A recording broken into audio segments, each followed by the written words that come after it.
অনেকে বলে আমরা মিলাদ কিয়াম করি, তারপর কি নবী কি আসছেন এজন্য করি, এজন্য দাঁড়িয়েছি না। নবী আসবেন কি, মুমিন হলে তো নবী অন্তরেই থাকে, ঠিক না? এই কথাগুলি বুঝতে হবে। ঝগড়াঝাটি করে কোনো লাভ নাই। আপনার ব্যবসা বাণিজ্যের মধ্যে, চাকরি বাকরির মধ্যে বরকত আসবে তখন যখন কথা বলবেন, সত্য বলবেন। আওয়াজ দেয় না? যখন কাজ করবেন, যে কোনো কাজ, যে কোনো ব্যবসা, যে কোনো চাকরি, যেটার মাধ্যমে আপনি আর্ন করছেন, উপার্জন করছেন, ওই কাজটার মধ্যে হালাল রিজিক থাকতে হবে, ঠিক না? আমার নবী হাদিসে মুবারাকার মধ্যে আমাদেরকে এই বিষয়ে খুব স্পষ্টভাবে জানিয়ে দিয়েছেন। হাদিসটা না বললেই নয়। আমার নবী বলছেন, হে সাহাবারা, বায়কি শরীফের হাদিস, হে সাহাবারা, জানো জান্নাতে একটা ঘর আছে যার ভিতর থেকে বাইরে থেকে দুই থেকেই দেখা যায়। সুবহানাল্লাহ। ভিতর থেকে বাইরে থেকে দুই দিক থেকেই দেখা যায়। যখন এই কথা বললেন, সাহাবায়ে রাসূলরা বলছিলেন, ইয়া রাসূলুল্লাহ, ওই ঘরটার মালিক কে হবে? দয়াল নবী বলছেন, প্রথম যে ভালো কথা বলে, যে কি বলে? ভালো কথা বলে। দ্বিতীয়টা যে মেহমানদারি করে। সুবহানাল্লাহ। যে মেহমানদারি করে। তৃতীয়ত যে নফল রোজা রাখে। চতুর্থত সবাই যখন ঘুমিয়ে পড়ে সে যখন জেগে রব্বে কারিমের সাথে মনটা লাগায়। সুবহানাল্লাহ। চারটা কাজ যে করবে তার দুনিয়াও সফল, আখিরাতও সফল, ঠিক না? জান্নাতে ওই কাচের মতো সে ঘরটা তার জন্য অপেক্ষা করছে। বেশি কিছু শুনে আপনি সমস্ত কিছু আমল করতে পারবেন এমন তৌফিক হবে না। ছোট ছোট কাজগুলি আপনার জন্য অনেক বড় নেয়ামত। ছোট ছোট কাজগুলি করেন। প্রত্যেকদিন দৈনন্দিন জীবনে কি কি আছে খাতা কলম নেন, যেটা খারাপ সেটাকে কাটেন, লিখতে থাকেন, কি করেন, খারাপটা কাটেন, ভালোটা টিক দেন, ভালোটাকে আগলে রাখেন, ভালোটার মধ্যে আরো পরিবর্তন আনেন। You have to change yourself. নিজেকে নিজে পরিবর্তন করতে হবে, অন্য কেউ এসে পরিবর্তন করে দিয়ে যাবে না। আপনাকে নিজেকে যদি পরিবর্তন করতে হয় আল্লাহ রাসূলের পথে মতে চলতে হবে। এজন্য ভাইয়েরা আমার, বাবারা আমার, আমি আপনাদেরকে শেষ আগাজ দিচ্ছি।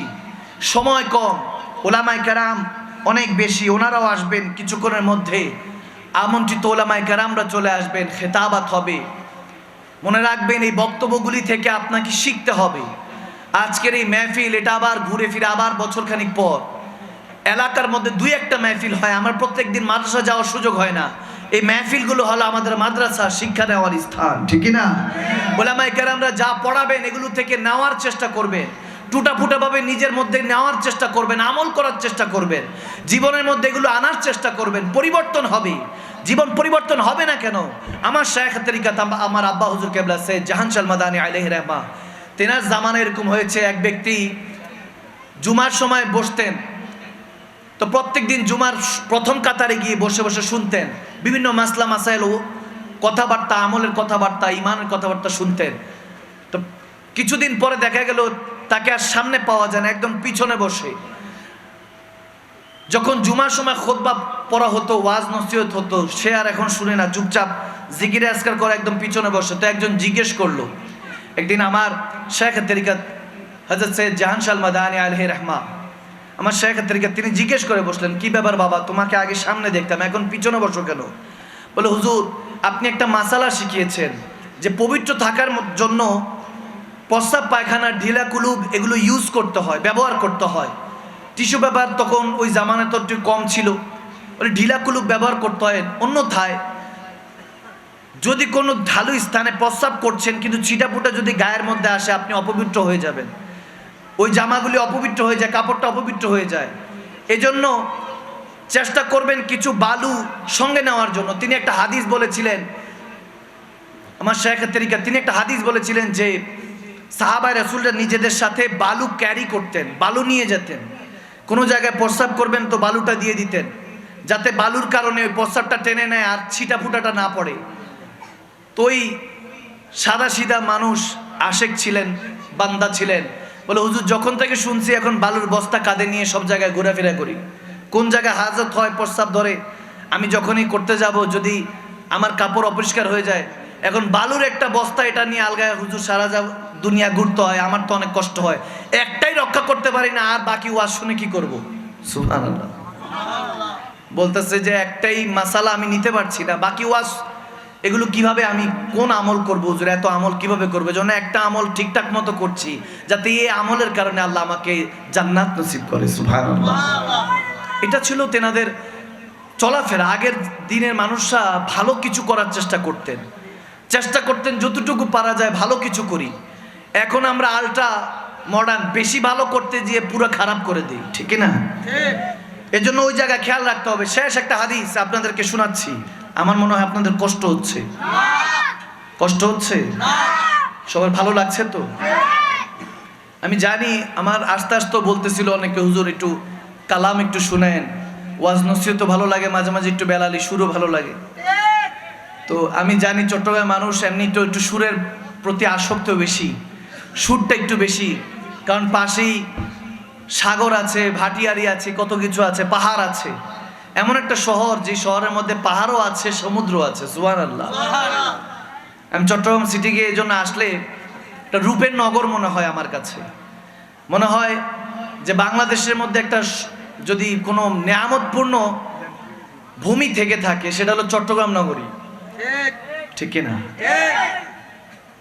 সিলেট এবং চট্টগ্রাম নগরী সৌন্দর্যে ভরা, কিন্তু চট্টগ্রাম একটু বেশি। এখানের মধ্যে আবার কক্সবাজারও আছে, সমুদ্রে আছে। এই জন্য মাঝে মাঝে সিরুফিলার জমিন ভ্রমণ করতে বের হয়ে যাবেন, ঘোরাফেরা করবেন, মনটা ভালো থাকবে, বড় হবে, উদার হবে। আপনি এক জায়গায় বসে থাকলে দেখবেন মন মাইন্ড সবসময় খিটখিটা থাকে, ছোট থাকবে। ঘোরাঘুরি করবেন, সফর করবেন, জিয়ারতে যাবেন, ওলি আল্লাহদের মাজার জিয়ারতে যাবেন, মনটা বড় বানিয়ে দিবে কে? আওয়াজ দেয় না কে? আল্লাহ ওলি আল্লাহদের মাজার জিয়ারত করতে বলেছেন, এবং বিশেষ করে সিরুফিল আরদ জমিন ভ্রমণ করার কথা বলা হয়েছে। ভ্রমণ করবেন, জ্ঞানের মধ্যে বরকত আসবে। ভ্রমণ না করলে দেখবেন একজন একজনের দোষ ত্রুটি ধরার মধ্যে ব্যস্ত থাকবেন। আল্লাহ আমাদের ইলমের মধ্যে বরকত বাড়িয়ে দিক, আমিন বলেন। ছোট ছোট আমল, ওই যেটা বলছিলাম, আপনার জীবনটা পরিবর্তন করতে পারে। দামেস্কে এক কবর খোঁড়া হলো, কবর খুঁড়তে খুঁড়তে দেখে যে আরেক কবরস্থানের কবর খোঁড়া হয়ে গেছে। ওখানের মধ্যে একটা লাশের কাফনে কাপড় দেখা যাচ্ছে ওখানের মধ্যে গোলাপের পাপড়ি। সুবহানাল্লাহ। গোলাপের পাপড়ি দেখা যাচ্ছে। যখন এরকম হলো, তারা দেখতেছে ওইখানের মধ্যে খুশবু আর খুশবু আসতেছে ওই কবর থেকে। এক কবর খুঁড়তে গিয়ে আরেক জান্নাতি মেহমান দেখা হয়ে গেল। কাপড়ের মধ্যে, কাফনে কাপড়ে একটা দাগও লাগেনি। এই অবস্থা দেখে ওই আল্লাহওয়ালা যিনি ওই কবরটা খুঁড়েছেন, তিনি জানার চেষ্টা করছেন যে সে কি আমল করত, যার কারণে তার আখিরাতটা আবাদ করে দিয়েছে আল্লাহ। খুঁজতে খুঁজতে তার বিবিকে খুঁজে পাওয়া গেল, বৃদ্ধা, অনেক বয়স্ক হয়ে গিয়েছে। জিজ্ঞেস করা হলো, আপনার স্বামী হাজব্যান্ড কি আমল করত, কি এমন আমল করত যেটার কারণে তার কবরের মধ্যে ফুল দেখা যাচ্ছে, খুশবু আসতেছে। তখন সে তার ব্রেনের মধ্যে একটু জোর লাগিয়ে বলল, আমার তেমন একটা কিছু মনে পড়ছে না, তবে একটা আমল তিনি করতেন। খুব গভীর খেয়াল বান্দা, আপনার এই শেষ হাদিসটা হয়তো আপনার হেদায়েতের কারণ হতে পারে। বায়া কিছু হাদিস, হাযা হাদিসুন সহিহ। যখন ওই খাতুন বলতেছেন যে আমার স্বামী প্রত্যেক দিন ফজরের নামাজ পড়তে যেতেন, তেমন একটা কোনো জ্ঞানীও ছিলেন না, সাদা সিধা মানুষ ছিলেন, এলেম কালাম কম ছিল। কিন্তু যখন সে কবরে যাওয়ার আগে, সে যখন প্রত্যেক দিন ফজরের নামাজ পড়তে যেতেন, তিনি নামাজের পরে সবাই দেখতেন কোরআন তেলাওয়াত করছে। সুবহানাল্লাহ। আগে এই জামানাটাই, এই ধারাটা ছিল, ফজরের পরে সবাই কোরআন তেলাওয়াত করতেন, বসে মসজিদে কিছুক্ষণ কোরআন তেলাওয়াত করতেন, জীবনের মধ্যে বরকত আনতেন। তারপরে জীবন যুদ্ধে, সংসার ধর্মের জন্য দুনিয়াদারির মধ্যে ব্যস্ত হতেন। কিন্তু আমরা এখন উল্টা, ফজরও নাই, জোহর, আসর, মাগরিব, এশা সব ব্যস্ত, কাজের মধ্যে ব্যস্ত, কাজে ব্যস্ত। অথচ বলা দরকার ছিল, আমরা কাজে যেহেতু ব্যস্ত, বলা দরকার ছিল এ কাজ আমার নামাজ আছে, ঠিক কিনা? কিন্তু এখন উল্টো, এখন হলো নামাজকে বলি আমার কাজ আছে। নাউজুবিল্লাহ। তো ওই ব্যক্তি যখন দেখলো সবাই কোরআন তেলাওয়াত করছে, সে ঘরে গেল, কোরআন তেলাওয়াত করতে জানতো না। দেখেন ভাইয়েরা আমার, সবাই আমরা ঠিকঠাক মতো কোরআন তেলাওয়াত জানি না, কিন্তু আল্লাহ কত করিম, কত দয়াবান, তিনি আপনাকে আমাকে দেওয়ার জন্য বসে আছেন। যখন কোরআন খোলা হলো, ওই ব্যক্তি ঘরে গিয়ে কোরআন খুলে, তাক থেকে নামিয়ে কোরআন খুলে প্রত্যেক হরফের মধ্যে আঙ্গুল দিচ্ছে আর বলতেছে, আল্লাহ জানি না এটার মধ্যে কি লেখা, কিন্তু যাই লেখা হক লেখা, সুবহানাল্লাহ, সত্য লেখা। দ্বিতীয় আয়াত পড়ছে, পড়তে পড়তে বলতেছে, আল্লাহ জানি না এটার মধ্যে কি লেখা, কিন্তু মালিক যা কিছু লেখা তোমার কথা লেখা, পড়তে পারছি না, তারপরে মনে হচ্ছে হক লেখা। এই ছোট্ট ছোট্ট আমল তার নাজাতের জারিয়া হয়ে গেল। ভাইয়েরা আমার, বাবারা আমার, এমনও হাদিসে এসেছে যখন সে কবরে নামাবে, তাকে নামাতে পারছে না, তার লাশ এত ভারী হয়ে গেল, সবাই ধরাধরি করে নামাতে পারছে না। বলতেছে এই পাতলা একটা মানুষ, এই মানুষটা এত ভারী কিভাবে হলো? ইমাম সাহেব বলতেছে যে তার তো জেসেমের থেকে খুশবু আসা শুরু হয়েছে। জিজ্ঞেস করেন তার স্ত্রীকে সে কি এমন আমল করত। সবাই মিলে যখন জিজ্ঞেস করা শুরু করলো, ওই স্ত্রী তখন বলতে লাগলেন, তেনার বিবি সাহেবা, যে এই কোরআনটা পড়ে পড়ে তিনি শুধু কাঁদতেন, পড়তে জানতেন না, কিন্তু আঙ্গুল বুলিয়ে বুলিয়ে শুধু কাঁদতেন। তখন ওই কোরআনকে ইমাম সাহেব বললেন যে ওই কোরআনকে নিয়ে আসো। ওই কোরআনই তাকে ধরে রেখেছে। কোরআন যখন ওই ব্যক্তির বুকের মধ্যে দেওয়া হলো, লাশটা হালকা হয়ে গেল, কোরআন সহ ওই ব্যক্তিকে দাফন করা হয়েছে। সুবহানাল্লাহ। যে কোরআন নিয়ে দুনিয়া থেকে ওপারে গিয়েছে, তার হিসাবটা তো আল্লাহ নিয়ামতপূর্ণ বানিয়ে দিবে, এতে কোনো সন্দেহ নেই।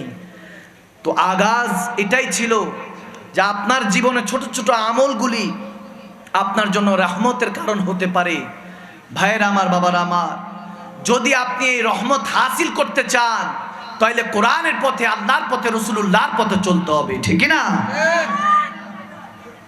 আসুন সেই পেয়ারা নবীকে একটু জিক্রুল্লাহর মধ্যে, দুরুদে পাকের মধ্যে একটু ডাকি। কেন এত ভালো লাগে আমার নূরে নবীর নাম।